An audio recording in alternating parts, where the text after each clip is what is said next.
പ്രധാനപ്പെട്ട വാർത്തയിലേക്ക്. നടിയെ ആക്രമിച്ച കേസിലെ വിചാരണ കോടതി ഉത്തരവിലെ വിവരങ്ങൾ ചോർന്നുവെന്ന ഊമക്കത്തിൽ അന്വേഷണം ആവശ്യപ്പെട്ട ഹൈക്കോടതി അഭിഭാഷക അസോസിയേഷൻ.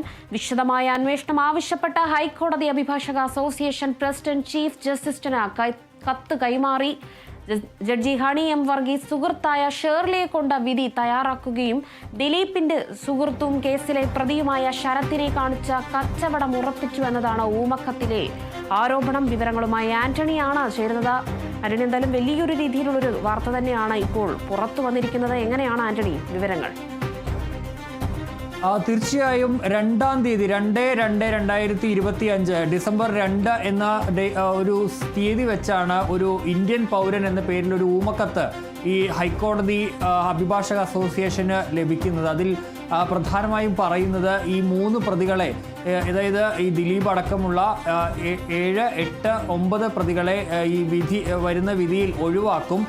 അതുപോലെ തന്നെ ഈ ജഡ്ജി അവരുടെ സുഹൃത്തായ ഷേർലിയെ കൊണ്ടാണ് ഈ ജഡ്ജിമെന്റ് തയ്യാറാക്കിച്ചത്. അതിനുശേഷം ഈ കേസിലെ ഒരു പ്രതിയായ 9-ാം പ്രതിയായ ശരത്തിനെ കണ്ട്, ഈ 9-ാം പ്രതിയും അതുപോലെ തന്നെ ദിലീപിന്റെ അടുത്ത സുഹൃത്തും ഹോട്ടൽ ബിസിനസ്സുകാരനുമാണ് ശരത്ത്. ഈ ശരത്തിനെ കണ്ട് ഈ ഒരു കച്ചവടം ഉറപ്പിച്ച ശേഷമാണ് ഈ വിധി പറയാൻ പോകുന്നത് എന്നുള്ളതാണ് പ്രധാനമായും ഈ കത്തിലുള്ള ഒരു ആരോപണം എന്ന് പറയുന്നത്. മാത്രമല്ല ഈ ജഡ്ജിക്ക് 3 ഹൈക്കോടതി ജഡ്ജിമാരുടെ പിന്തുണ കൂടിയുണ്ട്. ആ പിന്തുണയുടെ അടിസ്ഥാനത്തിലാണ് അവരിങ്ങനെ ഓരോന്ന് കാണിക്കുന്നത് എന്നുള്ള കാര്യവും കൂടി ഈ കത്തിൽ പറഞ്ഞു വെക്കുന്നു. അത് ആരാണ് അയച്ചത്, എവിടെ നിന്നാണ് അയച്ചതെന്നും ആ കത്തിലില്ല. ഒരു ഇന്ത്യൻ പൗരൻ എന്ന പേരിലാണ് ആ കത്ത് അയച്ചിരിക്കുന്നത്. 2-ാം തീയതി ആണ് ആ കത്തിലുള്ള തീയതി എന്ന് പറയുന്നത്. അതായത് ഈ കേസിൽ വിധി വരുന്നത് 8-നാണ്.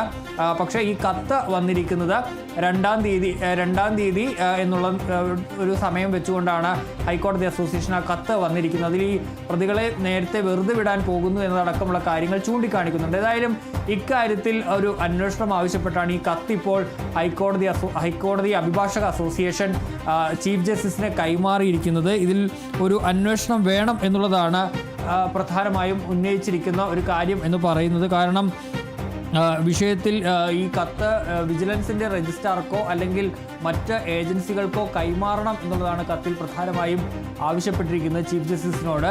കാരണം ഇത് വിശ്വാസ്യതയെ അടക്കം ബാധിക്കുന്ന ഒരു കാര്യമാണ്, പ്രത്യേകിച്ച് അതിൻ്റെ രഹസ്യ സ്വഭാവത്തെ അടക്കം ബാധിക്കുന്ന ഒരു വിഷയമാണ്. അതുകൊണ്ട് തന്നെ ഇക്കാര്യത്തിൽ ഒരു സമഗ്ര അന്വേഷണം വേണം എന്ന് ആവശ്യപ്പെട്ടുകൊണ്ടാണ് ഈ കത്തുകൂടി ഈ അഭിഭാഷക അസോസിയേഷൻ കൈമാറിയിരിക്കുന്നത്. എന്തായാലും ഇനി ഇക്കാര്യത്തിൽ ചീഫ് ജസ്റ്റിസ് ഏതെങ്കിലും തരത്തിലുള്ള അന്വേഷണത്തിലേക്ക് പോകുമോ എന്നുള്ളതാണ് അറിയേണ്ടത്. എന്തായാലും ഹൈക്കോടതി അഭിഭാഷക അസോസിയേഷൻ തന്നെയാണ് നേരിട്ട് ഇത്തരത്തിലൊരു ആവശ്യം ഉന്നയിച്ചിരിക്കുന്നത്. ഈ കത്ത് ആരയച്ചു, എവിടെ നിന്ന് വന്നു എന്നുള്ളതിൽ കുറിച്ചൊന്നും ഒരു വ്യക്തതയില്ല. ഇനി ഇപ്പോൾ അന്വേഷണം നടത്തുകയാണെങ്കിൽ ആദ്യം ഇത് ആരയച്ചു എന്നുള്ള കാര്യത്തിലടക്കം ഒരു പ്രാഥമിക അന്വേഷണം നടത്തേണ്ടതുണ്ട്.